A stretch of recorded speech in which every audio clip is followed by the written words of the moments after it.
Hi, this is Bill O'Brien, and this is The Art of Politics. I'm here with my co-host, my senior partner here, Representative Ken Gidge from Nashua. And Ken, welcome. Well, good senior partner. Oh, absolutely. I rely on you, and I know the audience realizes this. Ken, I rely on you to carry this show because while I've developed a habit of bomb throwing, you're the guy who cleans up the mess. Yeah, that's not going to help you today. This is being really nice to me at the very beginning. Well, it sometimes works out for me. No, not this time. No, not this time. Well, this is our third week. Yes. And what a week up at the State House here in the state of New Hampshire. This has been incredible week. And you have been on the front page of newspapers like 3 times last week, Telegraph, Manchester Union Leader, Concord Monitor. You've just done Close Up, which will be on Sunday. I mean, you're just all over the news. Why? I don't know. How do they find me in the back bench there, Ken? I'm sitting, as you know, in the last row of Division 4, Section 4 of the House, and these issues just keep on coming to me, and I have to respond, and that seems to. They seem to want to quote that. I don't know. Well, let's explain it to people. As a former Speaker of the House, you can basically sit anywhere you want to. I mean, out of respect for speaker to speaker, Norelli you decided to sit way up in the back. And the reason why you sit way up in the back is that you're not going to be an individual who is sitting down and listening and doing nothing. You're up, you're politicking, you're making sure that everyone's on the same line of voting and thinking in the same way. I mean, this is politics.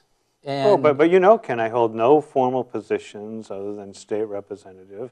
In all seriousness, issues come up. One of the issues that did come up was this $1 billion tax increase. And there didn't seem to be a presentation of an alternative view, an alternate approach.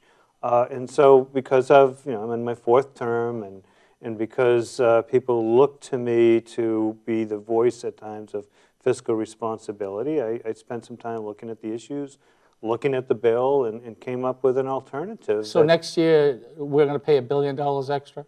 Well, over the 10 years. Over 10 years? Over the plan, that's right, yeah.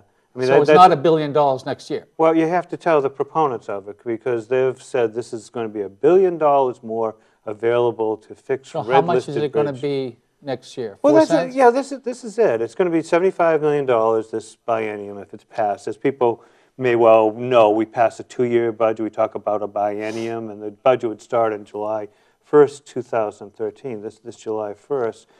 During that 2-year period, $75 million would come in from this tax increase. Over the 10 years of the 10-year highway plan, $1 billion more would come in, because it starts off 4 cents this year, 4 cents next year, and it works its way up to being a 15-cent tax Well, I'm increase. just going to call you on some of these things, because some of those people calling me on this, they're saying that you're saying $1 billion, what's scaring individuals. No, it's 4 cents next year, 4 cents the following year, and so on.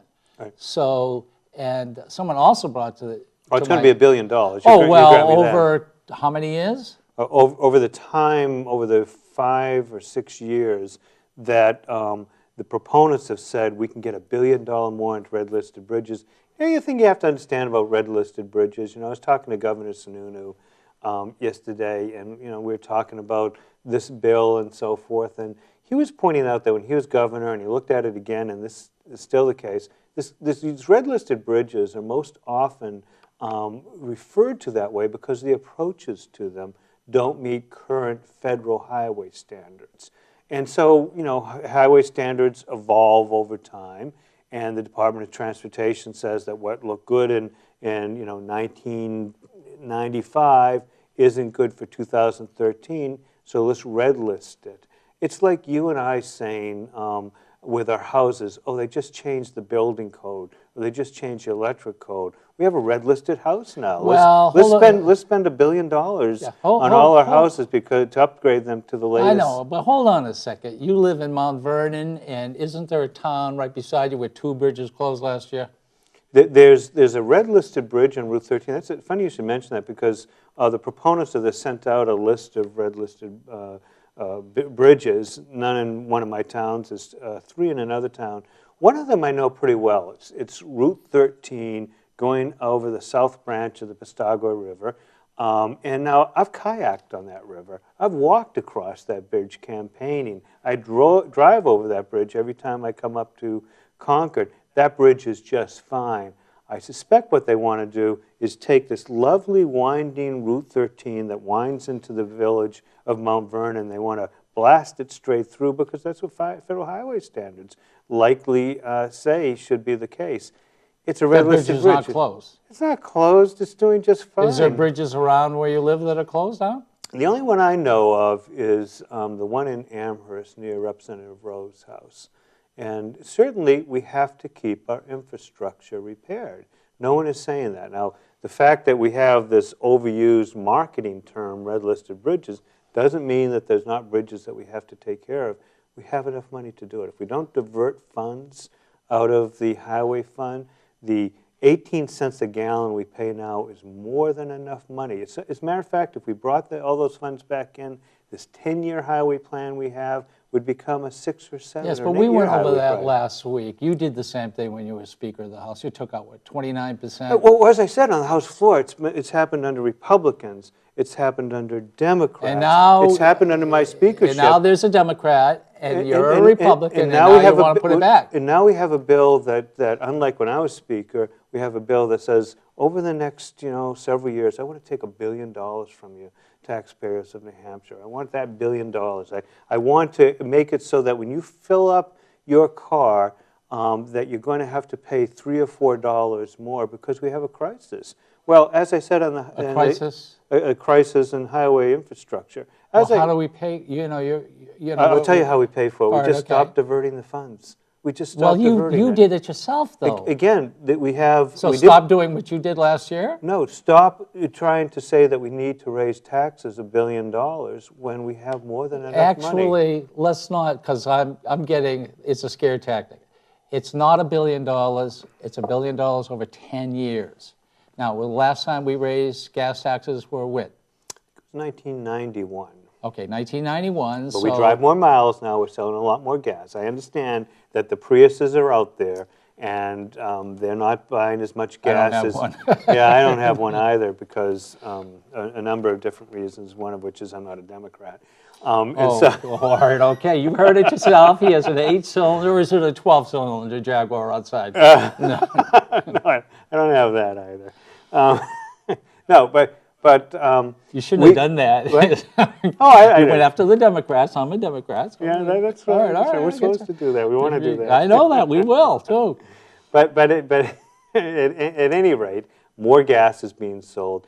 Even if less gas is being sold, you just don't raise taxes because you haven't done it for a while. You raise taxes because you need money to meet functions of government, accepted functions of government. A core function of government is certainly maintaining our highway infrastructure.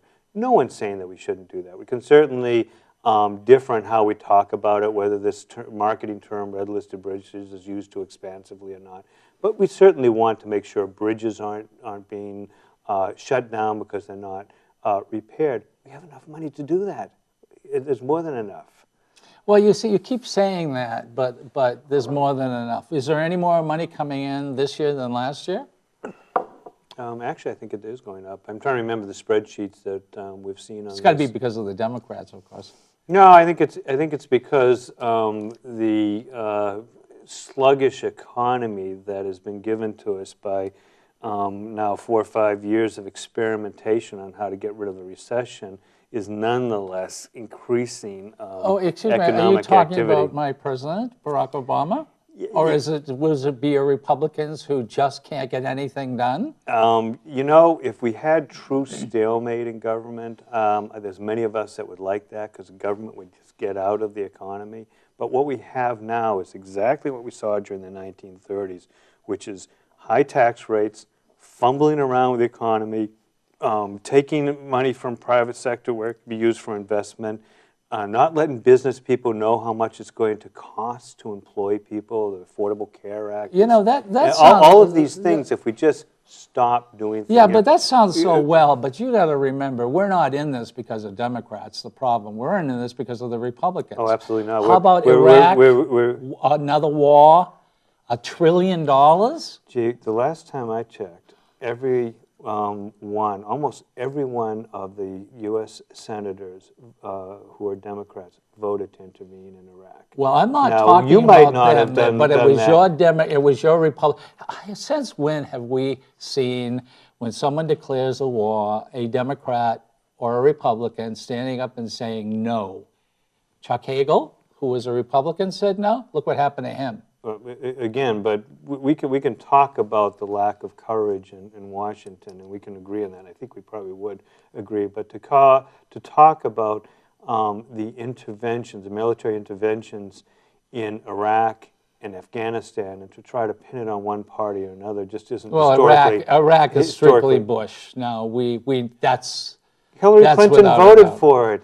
John Kerry voted for it. It doesn't matter. You don't. No. You don't. When it comes to the soldiers and when it comes to the military, usually very few people stand up and say no. I'm not talking no about to the appropriation. war. We're talking about. I'm not talking about appropriation bills. I agree with you. If your troops are on the battlefield, who among us would be so mendacious? Would it be fair enough to say that both Republicans and Democrats have got us in this situation? Oh, I think it is. I mean, Okay, it's just like the crisis itself. The 2008 recession that started because of a lack of courage in Washington. We knew, people knew. When? In 2008, the recession that started in 2008, and we're still involved in now. We haven't seen employment return. The decreases in the employment rate, we well know, are because people are leaving the workforce. We had more people last month who fell out of the workforce than found new jobs. You know, we can talk about all sorts of things, but look at the building. Building has gone up. Permits for building have gone up. People who have been sitting back and waiting for the election to be over are now buying new houses. They're upgrading their homes. I mean, this industry, the building industry, you have to admit is coming back. And this was the big, let's say the pin that broke the bubble, which started the whole, us into this horrible mess that we've been in since, would you say 2008? About 2008, sure. So, I mean, you have to admit that it is coming back. It may not be coming back as fast as you or I would want it, but it is coming back. So do you blame that do I have to admit that? I don't have to admit that. Well, okay. You don't have to. You don't think it's coming back? Not when I see more people fall off the employment rolls in a month. And that's been the case now for month after month, including the just concluded month of February, as opposed to who get new jobs. Banks are doing well. Stock market is doing well. Well, the banks are doing well for one reason, and that's because Bernanke is holding interest rates down. Right. And they're Wouldn't that charging be the thing to interest do? rate. No, the thing to do is for the government to get out of the market. Get out of the market. Get out of as much as it can any regulation. The government's regulation should be should try to do one thing, and that's make sure that there's information in the market. Well, wouldn't you say Bernanke bringing it down to no interest to purchase for banks, et cetera, to purchase is really basically getting out of the government? No, no. Look That's at, just the opposite? Look at what it's done to our senior citizens, Ken. I mean, I'm real serious. This isn't a debating point. There's folks who are retired, are trying to retire. Maybe they've saved up a couple $100,000, and in prior years they would have got 4 or 5 or 6% return on that investment. That together with their Social Security would have given them a decent life. You know, you probably have money in money market accounts. You've watched money market accounts. You've seen the term deposit. You don't have to have much. You know, it's $10,000.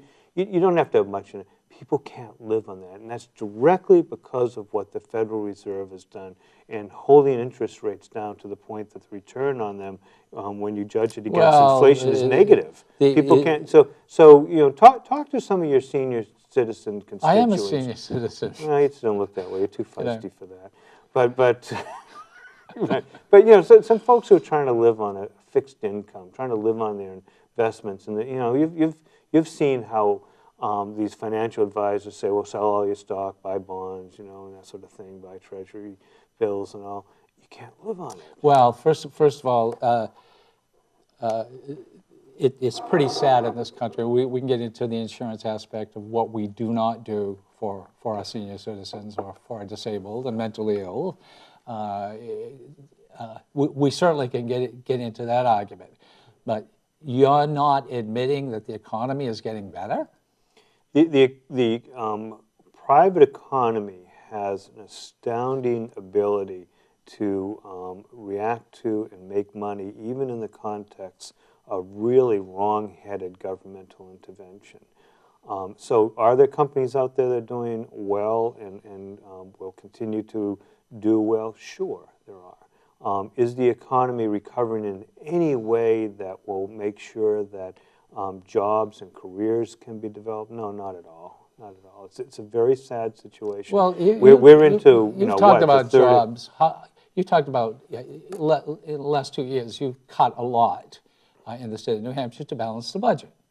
Apparently not enough, though, because Ray Buckley was on Close-Up yesterday. People can see it this upcoming Sunday, the 10th, saying we didn't cut enough. Okay, where's the camera? Because I want to say something about Ray Buckley. Where's the camera? Okay. I don't agree with Ray Buckley 99% of the time, and he is the head of the Democratic Party in the state of New Hampshire, and I certainly do not believe we're the head of the Republican Party here in the state of New Hampshire. Who is now Jennifer Hahn from Nashua? Yeah. Certainly disagree with her. Okay, but conservative, radical. We did cut quite a bit because we wanted to live within our means. We tried to have realistic revenue estimates. It turns out that the Medicaid enhancement tax, what we told was going to be the return on that is presently, even though we have now another 4 or 5 months of this 2-year cycle left, about $40 million below where it should be. Ray Buckley and the Democrat line now is you didn't cut enough. You left us a deficit. That's politics. You know, that's the art of the same thing you did. I mean, it's just the opposite. This is what Buckley is saying, and when you got in there, you said we have to do this because the Democrats didn't do what they were supposed to do. What we said we had to do was live within our means, and we were very careful to define what the means were. We went and looked at the revenue, said what's going to be coming in. When we came up with that estimate, that defined an $800 million deficit. We said we have to cut. Now, cutting is never easy. It really, it's never easy. It doesn't make any difference. It's just so much happier as a politician to be able to say yes to people. If someone, you know, I've had the calls, you've had the calls, and people say, you know, children in need of services or the developmentally disabled wait list, can't you fund it? And you go, I want to, I really want to. Can't you give all the money you want to UNH? So, but you have to make hard choices. I know, but let's get back to the highway, you know, 4 cents a tax, gasoline. Right. If we had that, all right, and believe me, and I think last week I said it's no good time to have a toothache, and all right, it's no good time to tax. It doesn't make any difference, even when we're at the top, even when there's so much money, people don't like to be taxed. But isn't that 4%? And did you say $75 million next year? I think over the biennium, if looking at the figures with the 4 cents, it would result in $75 million more coming in Now, based on current practice and Governor Hassan's budget, a third of that might go out the window anyway because we're diverting a third. If we don't divert Excuse me, any, diverting it where? we're diverting it to various places, That's the 4 cents? including the department, of the 4 cents. Part of it would be diverted because it would fall into the same formula now, which by statute is 27% of it can go elsewhere. Governor Hassan's budget wants to suspend that statute and give her the right to move it up to almost a third. Where is it going? And it would go various places. The biggest chunk of it goes to the Department of Safety, and my understanding is... That's DOT? No, that's Department. DOT is where the bulk of it goes. Of the 20, You're not objecting 27. to that? No, that's where we want it to go. That's the department. That's a $15 million Yeah, a that's year. the department that does repair bridges. So basically, taking out of the gas money coming in, the 4 cents coming in, they're taking $15 million out and they're putting it into Department of Transportation. Department of Safety, you mean? Department of Safety. Yeah. And so, again, the argument to do that is, well, that goes to the state police. State police are important. Which We don't disagree. State police is important. Well, it's a core function of government. But your plan would potentially get rid of 313, Of course it wouldn't do 311. that. Of course it wouldn't do Why that. did that? Ken. Why is this rumor flying around? How did this Oh, take place? because we're watching a bait and switch go on. The bait is bridges are falling down, increase taxes. The switch is, oh, but we didn't tell you this, but indeed it's true. We're sending it elsewhere, sending it to the Department of Safety because we need state police. And if you don't do that, won't be any state police. Look, the full amount to employ all the state police officers in New Hampshire and provide them all the cars and everything they need would be 1.4% of Governor Hassan's budget. State police is a core function of our government. But and that comes out of the gas tax. Now it comes out of the gas tax. It should come out of the general fund because we've been told that we need either $1 billion tax increase or we have to start diverting the money. No, they need $75 million next year. Over 10 years, it's $1 billion. You know what they can get is if they stop diverting the funds, they can get about $160 million back into the highway fund. As I said, they can take that 10-year plan and make. But it's a catch-22. You did no, the it same isn't. thing. You took the money out. But we didn't have to come to the people and say $1 billion more is what we need from you. No, 4 cents a gallon. We didn't have to come to them and say we needed any years. taxes from you. If we choose to budget honestly, we should go to the people of New Hampshire and say, we've made a choice here. We didn't have to lie to you about the red listed bridges and go give the money. Don't make people think that red listing the bridges is completely wrong. It certainly isn't completely right. Well, okay, but still, they're still red listed. We'll put that Okay. aside. But each agency should make its argument as to why it should be funded. There's important things we do in government, and you and I agree on this. When it comes to, for example, children in need of services or the developmentally disabled list, that's the adult disabled people. And I'll tell you a story about that. That happened to me this year. Go ahead. Those are important functions. Providing for the education of our young people, particularly through community colleges, where they do just a great job, the job that UNH doesn't do, in giving children, young people, the skills to operate in life. Those are important things we ought to do. Having courts are, having the state police is, all of them have to come in and say, here's my need, here's the people of New Hampshire's need, and then you and I, through the Finance Committee, through our votes on the House floor, have to make choices.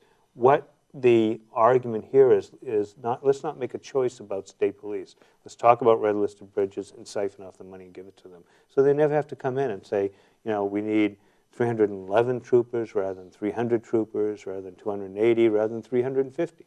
And so it's just honest budgeting. Well, are you saying that when they came up with 311, that was just off the top of their heads, not mathematically figured out? I don't know how they came up with it, but I'm sure that they are good-hearted people who are trying to do well by the people of New Hampshire. I have no problem with this. Are you under the impression that if they follow your way of doing it, that the troopers will not be kept on, or well, first of all, I agree with you. 311 is I don't know. I'm not sure if that's a figure mathematically they came out with, so I'm not going to pin that on you. But are you under the impression that the way you wish to do it, everyone, that would be fill the... I don't know. I think I'm under the impression that you and I would have to, as legislators, make a choice as to where we want to put our money, or make the choice to get more money, and then try to talk to the people of New Hampshire about it. We shouldn't go to the people of New Hampshire and say, we need to repair red-listed bridges, and then hope that a Representative O'Brien doesn't come along with an amendment that says, wait a minute, you're using 27 to 32% of that money, or a third of that money, for other purposes. Stop diverting. But and say, you're... wait. But Debate and you switch. know, and I know, money has to come from somewhere, because as much as your red-listed bridges you don't agree with, there are bridges and the highways. This is a tourist state. They need to be fixed. They need to be repaired. Where's the money going to come from? Well, first of all, where's the money going to come from? Let us be clear about one thing. We're spending $160 million a year to fix bridges and highways. We could increase that, almost double that, if we didn't divert. Well, we could increase it by about a third if we didn't divert the funds. So we have enough money coming in. All I'm saying is just honesty in budgeting. You know, if you come to me and you say, Bill, I'm coming to, if I had a store, and you say, I want to buy some milk, and I say, well, give me $5 for the milk, because that's what it costs for the milk. In the meantime, I'm going to try to not sell you so much milk, but slip something else so they get a better margin on into your shopping bag. I wouldn't even be able to figure that out. What you just said. You're going to be saying, that's a bait and switch. You you didn't give me all the milk I wanted, and you tried to convince me to get something else you never talked to me about when we had this sale. That's what's happening. Is they're talking about one thing. They're talking about something real valuable, milk, and they're trying to slip something else in. But then you're not admitting that the budget cannot be balanced, or can be balanced by cutting all sorts of things out. You did it yourself. Would you agree? I'm not admitting. Budgets can be balanced by all right, looking okay, carefully. So a lot of things would have to be cut. Is this correct? At this point, based upon the revenue estimates that we're seeing, we're at about the situation that we were 2 years ago, which is we have, our means are about the same, and we can do about the same amount So of things in mathematically, government. if I sat down, there would be no extra. There'd be no extra. There'd be somewhat less because costs go up. We put together a budget, for example, that assumed, as we're putting together, gas would cost about $1.80 to $2 a gallon. It's one example, and over the 2 years under the Obama administration, it's now up to $4 a gallon. Natural increases in medical costs, as we now know, take place, and so to provide the same level of service, just static, if we're saying we're not going to increase anything, as Governor Hassan, we're going to need more money. Revenues are going up slightly. They're not going up in any Would sort you of say grand that way. that's because of the Gas work tax, that but you guys tobacco have tax done? is still going down. I mean, even with the increase that they want to have in the tobacco tax, it's still going to go down because people aren't smoking as much, which is a good thing. Well, it's interesting, as I've had this debate, the more people, the higher the tax, the less people smoke. That's just the way it goes. Yeah, And by the way, I was in the store and I saw $54 or $55, and I couldn't figure out what that was for. Carton of cigarettes. Is that what it costs now? $55? I couldn't. It was Well, 52. And this was over to Sam's Club, and I'm going, excuse me, people are still smoking? How many packs in a $10? 10 packs. So That's how far we haven't been smoking. Yeah. I can't remember how many packs in the gun. So $5.50. Yeah. But it was you guys who took 10 cents off, and that's how much? $30 million? You lost, not a win. No, I think actually we gained money on that. In absolute terms, was it more than the last biennium? No. But was the rate of decrease for tobacco less than other sin taxes, such as beer? Yeah, I know. We can talk about everything else. Let's stay to tobacco. I actually think we ended up with more tobacco revenue through having reduced the funds. I'm pretty sure then. So we ended up with more tobacco revenue, but we lost $30 million on tobacco? We would have lost more, in other words. So in other words, if you would have had a dime more, we would have lost more? Sure, absolutely. It's funny how taxes work that way. People avoid products when they are more expensive. At $54, by the way, why this was brought to my attention is I'm standing in the line. They have one at Sam's Club where you stand in line, you can only have 12 items. I mean, this is because it's a big place, but it's right next to the cigarettes.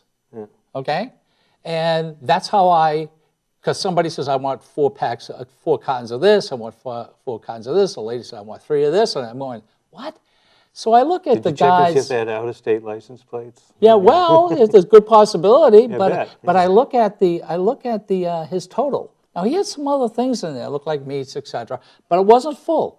$545. When we were taking testimony on the Oh my God, that's smoking. Yeah, I mean, when we were taking testimony on the possibility of reducing the tobacco tax, that's what we heard. I mean, it surprised me, but we heard it from some of the border retailers who say that people drive up from Massachusetts or Connecticut and they'll buy just huge amounts. What is the difference between Massachusetts and New Hampshire right now? We're at $1.68, and I think that they're north of the $2 range. So if we put that 10 cents back, they would still come up to New Hampshire? Not necessarily. There's actually a formula that marketing people use, and each increment, a 10-cent increment of reduction or increase in the difference will reach further into another state. In other words, more artfully stated, if it's, say, 50 cents, you'll get people who say maybe 10 miles into New Hampshire, Massachusetts. I hear that. Driving in. I hear that. If it's $1, maybe 20 miles. Well, we're in Nashua, okay? This is, my hometown.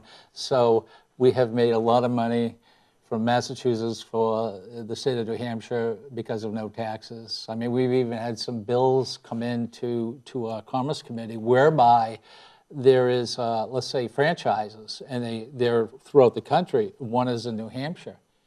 They demanded that that franchise, the state of Massachusetts, demanded that franchise pay the Massachusetts tax for people who came in from Massachusetts. That was the tire company, wasn't it? Exactly. Yeah, I remember that.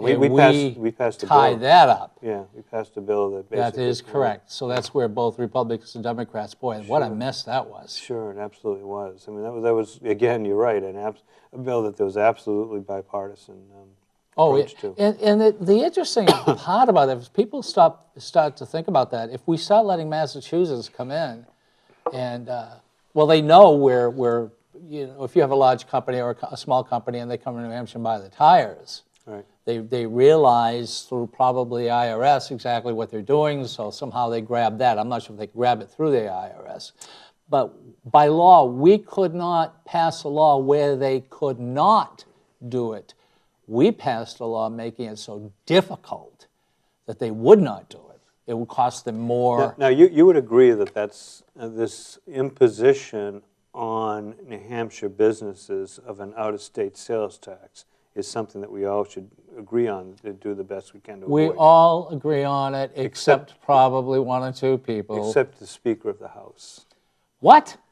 Terry Norelli is president this year of the National Conference of State Legislatures, which is pushing legislation in Washington that would mandate that New Hampshire and all other 49 states collect each other's internet sales taxes. And that is something... Oh, we're talking about something else. We're talking about another highway, the internet.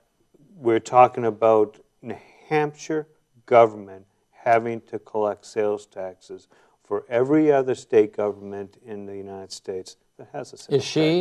Is she signed on to that? She signed on to it. She signed a letter when I was Speaker and she was Minority Leader that went to our delegation and went to the Congress asking them to pass the enabling legislation. I know this because Senator Bragdon and I, current Senate President then, wrote a letter to our delegation saying we don't support that. Well, I promise you and our watchers and listeners that I will talk to her about this and I will get this, not that I don't agree with you or believe you, of course.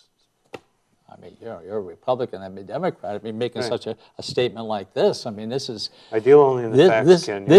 I know, but this is awful then.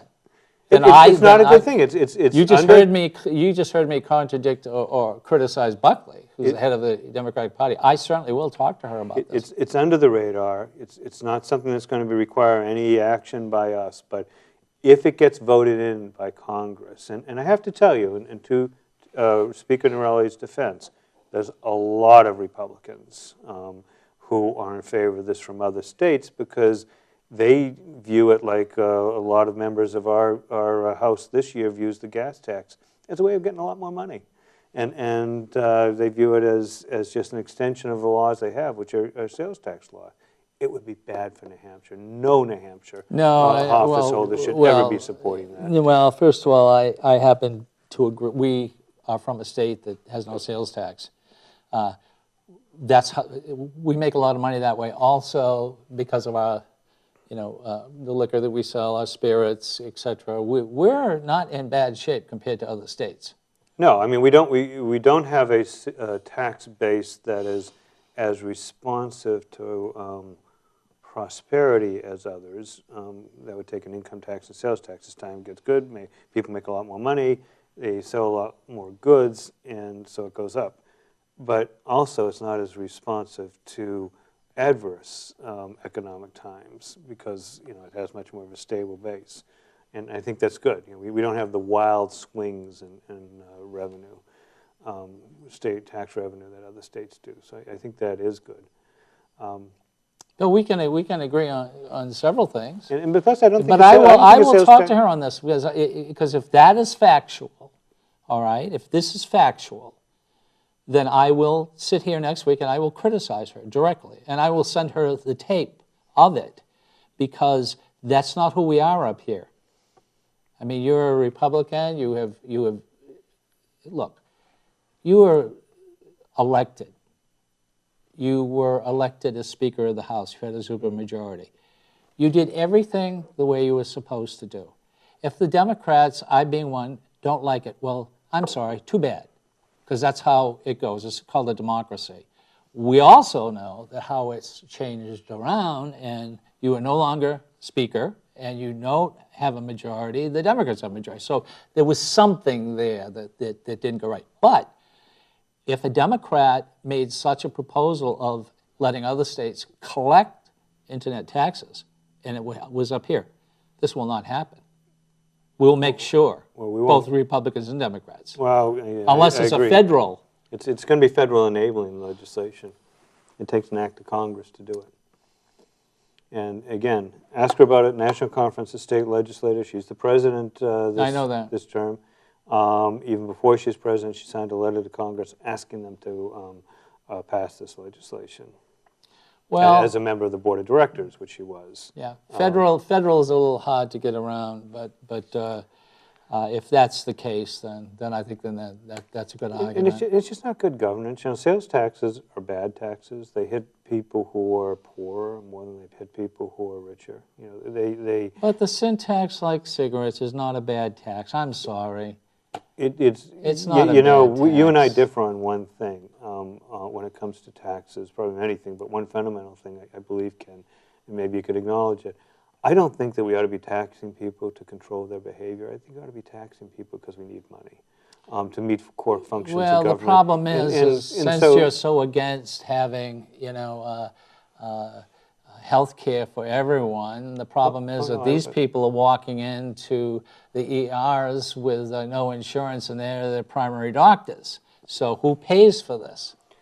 You and I pay for this. I want health care for everyone, and we should certainly talk about how we can get it through private initiatives. What I don't want is a government to bring health care that allows an elected official such as yourself to say what you just said, which is we've got to control people's behavior because we're paying for the consequences of it. That's what I don't want. That's why I am so against the... Then we have a debatable question. What you're saying simply is that a person can smoke. You want to take 10 cents off a bag of cigarettes, and if he or she gets a cancer, we have to take care of he or she. So what you're saying is, the difference between us is I say tax them a sin tax. You're saying no because we don't want to get in their life. But the problem is when they get sick, they are in our life. And there's ways to deal with that. Give me an example. First of all, we can get the government out of the regulation of the health insurance industry by mandating certain coverages and taking away choice from people. We can have these health, what do they call them, accounts where you can put pre-tax money into it and save so if you do get a cancer. And then you're going to have to, after a while... Are the people going to be forced to do this? No, opportunities, all choices. And certainly we don't want people dying and because of a lack of health care. But we don't have to mandate that everyone take certain insurance policies in order to deal with that. We can provide health care through government hospitals or government plans, as we do now, without taking away choice from people, so that we don't get to the point where an elected official says what you just said, which is we have a right to control what people do. I am not saying that. We're talking a sin tax. We're talking about a cancer. No, but we know that, and smoking does cause cancer. You, as a Republican, took 10 cents away so more people will smoke. No, I did. I could care less whether they smoke. As a matter of fact, they didn't do it. You said they were going to buy more cigarettes. No, I want more out-of-state residents to come up here and buy cigarettes. And buy cigarettes. I'm not saying people should smoke or not. I'm agnostic when it comes to as setting government policy whether people smoke or not. Personally, I don't think people ought to smoke. You and I know that. We apparently don't smoke because we don't know the price of cigarettes. And the price of health. It's awful. Yeah, it's someone. Once you tell people that they are going to have to buy insurance, then as a government you have every right to start saying, I'm going to control how you conduct yourself. I'm going to make sure you exercise. I'm going to make sure you don't eat certain foods. You become like a Mayor Bloomberg, you know. That's too much Coke for you today. That's too much potato chips for you today. By the way, you know, you shouldn't have that cigar. You can control every aspect of people's life. You're talking about New York. This is New Hampshire. No. Mayor Bloomberg, how we got away with not having the ability to sell this much Coke instead of this much, I don't know. It's just a it's just a logical conclusion. It's a styrofoam cups he wants to get rid of. It's just a logical conclusion. That everyone will do that. It's a logical conclusion. If you can If you can tell people. We're going to increase the cost of cigarettes, not because we need more money. As a matter of fact, we recognize we'll get less money because we will after a while. We lost $30 million by you taking 10 cents off. No. We lost less money than we otherwise would have because, again, I emphasize the percentage decrease in tobacco sales was less than the percentage increase in other sin taxes. How do you do this mathematics? If you lose $30 million, you lost $30 million. So you're saying we would have lost more if we would have charged more? We probably would have lost more, yes. How? Because the percentage decrease in tobacco sales would have matched that in other sin tax like beer and particularly liquor. People stopped coming because gas didn't cost $1.86 anymore. It cost $4. So we can't reach so far into Massachusetts or Maine or Vermont and in times Connecticut to bring those people in. It's not that people are smoking less in New Hampshire. It's because out-of-state folks aren't coming in to buy their products here. Oh, I don't think we got not around here. They may not drive to Manchester, they may not drive to Concord, but they certainly come to Nashville. They certainly do, but not to the same extent. I'll tell you what. You mathematically show me how by adding 10 cents a pack and not to cigarettes more, or bringing back the 10 cents that you took away, that we'd lose more money with the 10 cents than without the 10 cents. I will find out what about, no, I want to see the math on this, and I will talk to Norelli, and if this is true, I will come back. You talked about that guy that bought $500 roughly worth of cigarettes.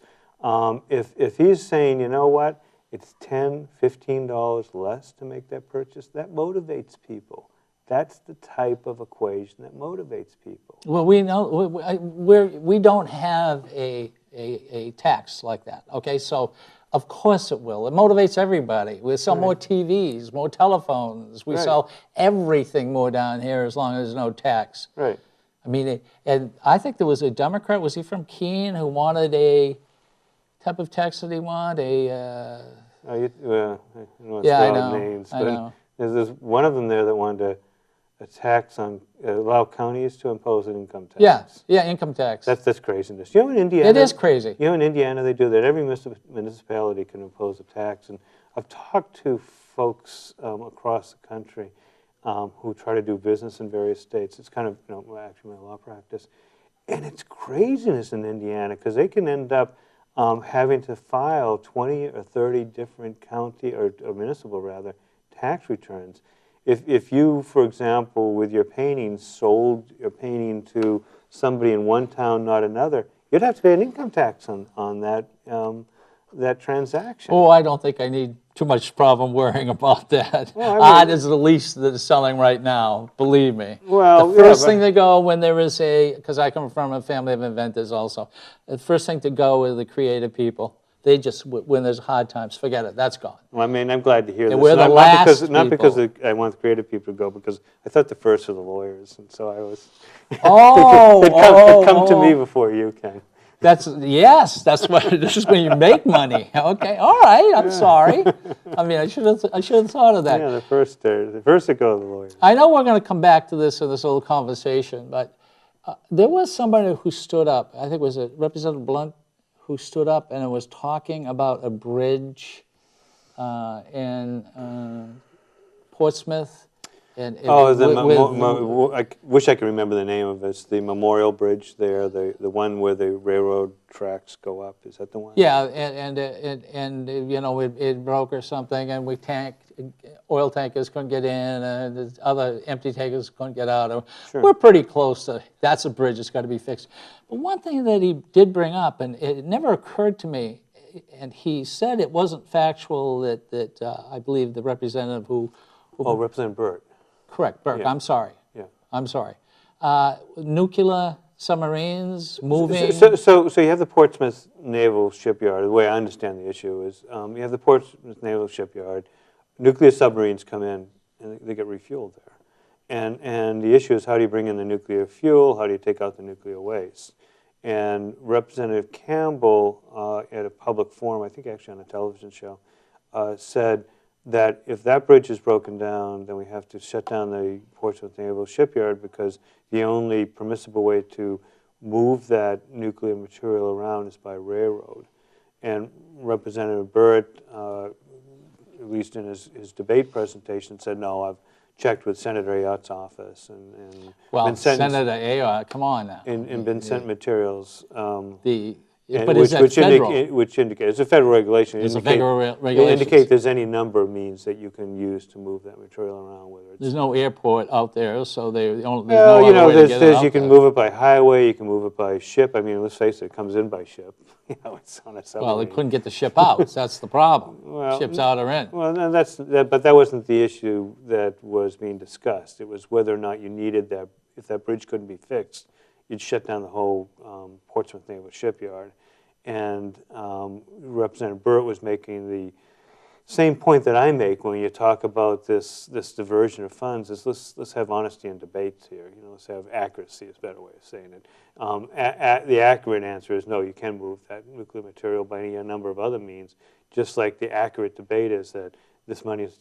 Yeah, but I don't. You see, I understand what you're saying, but if the bridge is broke down, then you can't take it out. You can't take it out by track. If it, But you can but you can buy highways. You can buy ship. Well, you can't. You can't get out of it. Well, no, you can. You can go. It's not the Portsmouth Naval Shipyard isn't blocked by that bridge. It was either the oil tankers that are further up the river there. Okay, so I'm not sure. See, I understand what you're saying, and that what you're saying is correct. I don't know if it's a federal regulation that it's like two doors and a building that sells retail or something. You've got to have two doors out. I mean, I don't know if that's the case. Well, again, it was just, I'm not sure it was a large point. It was just, the point was being made is that we have to be very careful to state things that are accurate, because I'm sure Representative Campbell, when he said that, thought it was accurate.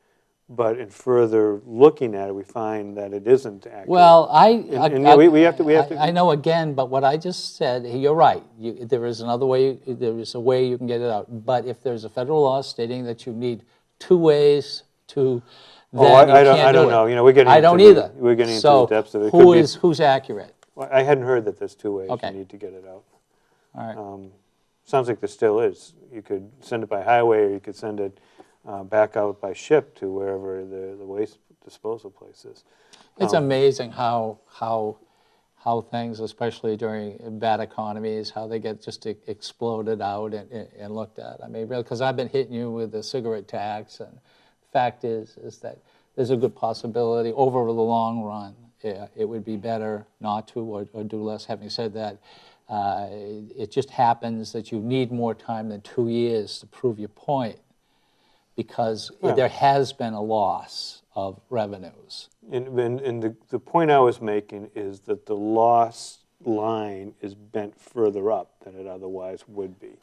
But a loss is a loss. It doesn't make any difference. Well, no, a loss of 50 million is different than a loss of 30 million, for example. I'd rather have the latter than the I got to former. see this mathematics of yours. What's a... Well, I wanted to talk to you about one thing. Go ahead. And I'd mentioned it just as we were Sure. getting ready for the show today, and it was a great surprise to me Wednesday when I saw so many of your compatriots there, because I assumed some of them would be joining the 2 Democratic representatives down in Venezuela to attend the funeral of Hugo Chavez. No, I couldn't make it. We had a TV show. Well, I'm not going to, that would say more than is actually accurate about you, that you'd be down there. But certainly there'd be some members of your caucus. Really? And maybe there are. Name 1 or 2. Well, that's what I'm going to ask you to do, is name 1 or 2. I can't.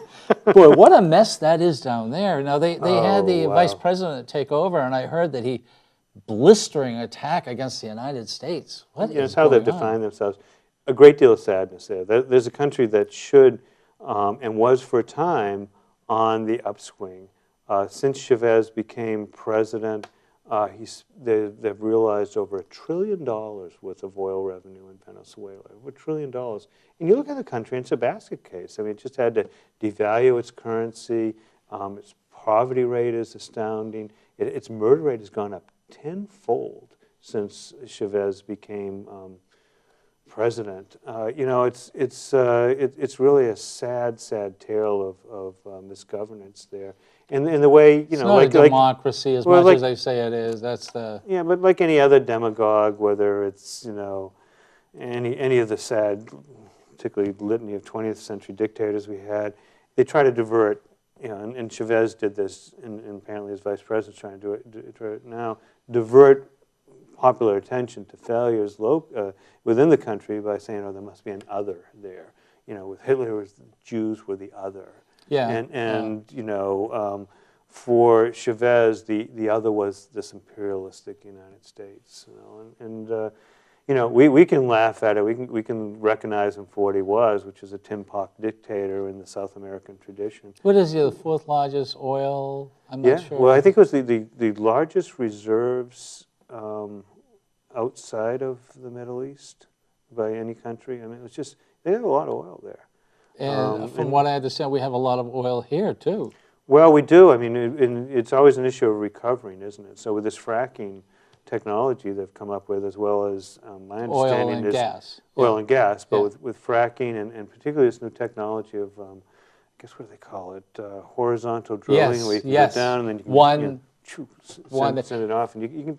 I guess they're talking about the amount of oil being available to the point where the United States will no longer be an oil importer. Do you know that we some years. export oil now? I do know that, just because I think the oil from Alaska, for example, is exported just because it makes more sense to send it to refineries in Japan or wherever. Well, that's a little hot. That's a difficult one for me. I understand refineries. I understand, here's Alaska, here's the shipping. It's easier to get over here, probably economically better for everyone. Having said that, we go to war and the word oil is not used, although some people do bring it up. When is the point, I mean, are we on the same page? When is the point, are we just going to become, period, self-sufficient here?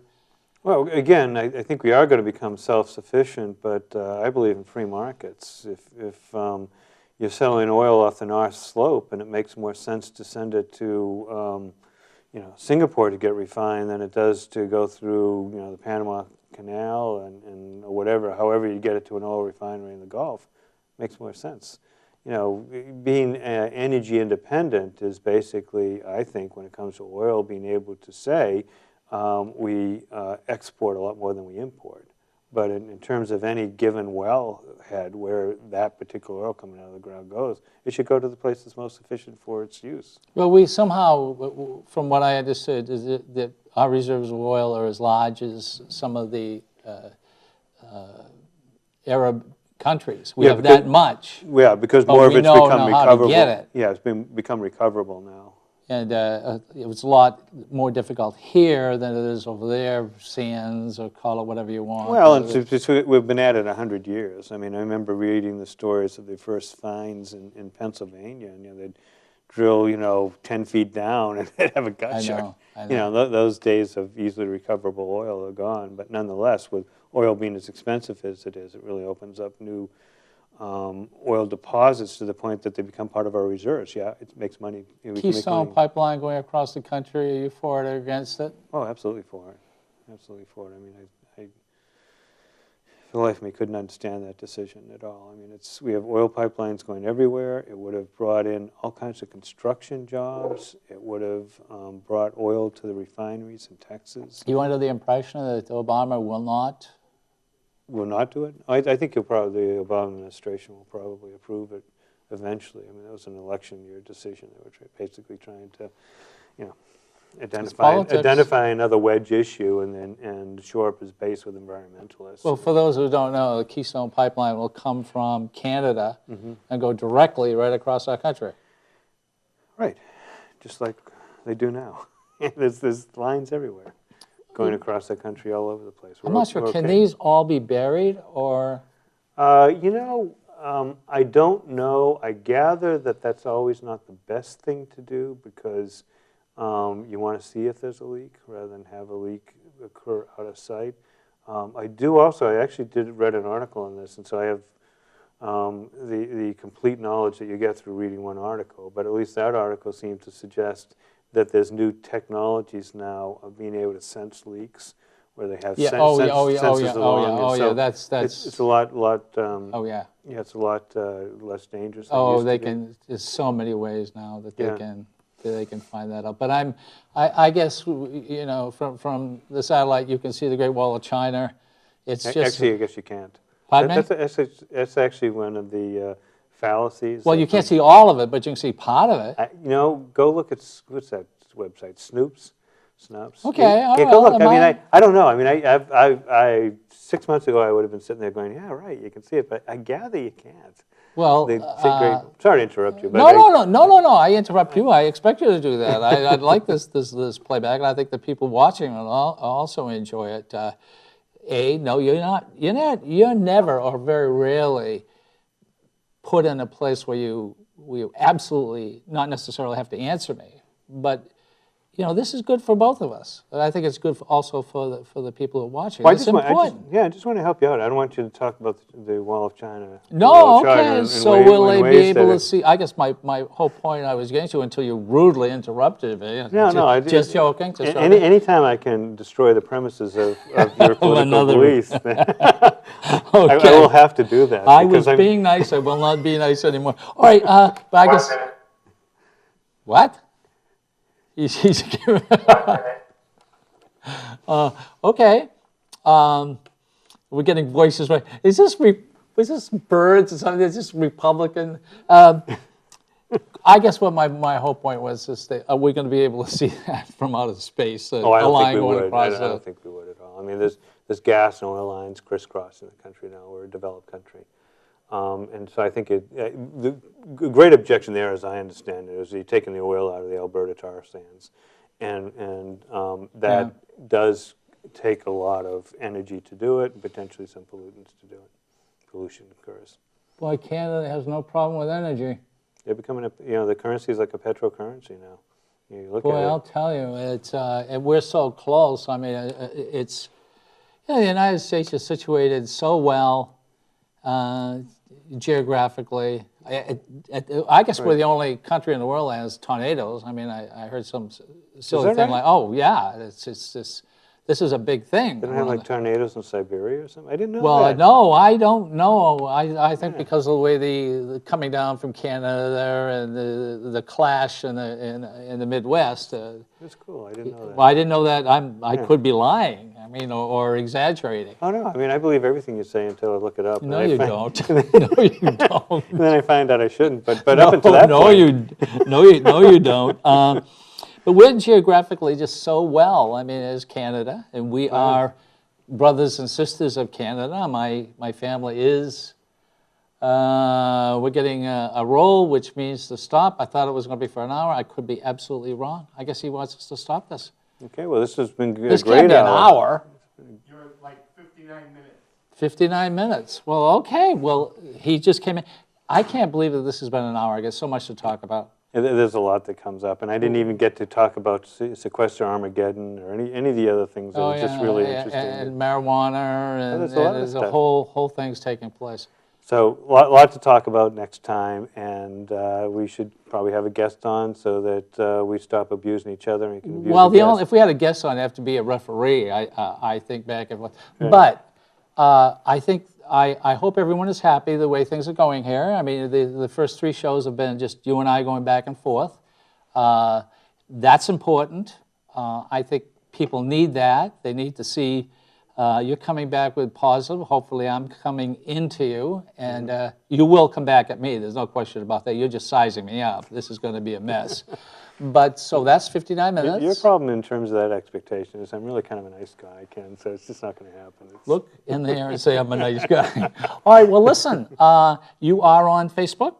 I am on Facebook. Okay. I do have a Facebook account, my email address if anybody wants to get in touch with me. It's William L. O'Brien, no punctuation, @gmail.com. If you have any questions that I should be asking Ken, get a hold of me through email, and we'll see what his answers are. You just never know. Okay, and I'm on Facebook. I have a website, Gidge World, telephone number 864-9332. We are late. Thank you very much. Thank you, Ken. That's a wrap. I always have a good time here. Good damn hour. Yeah.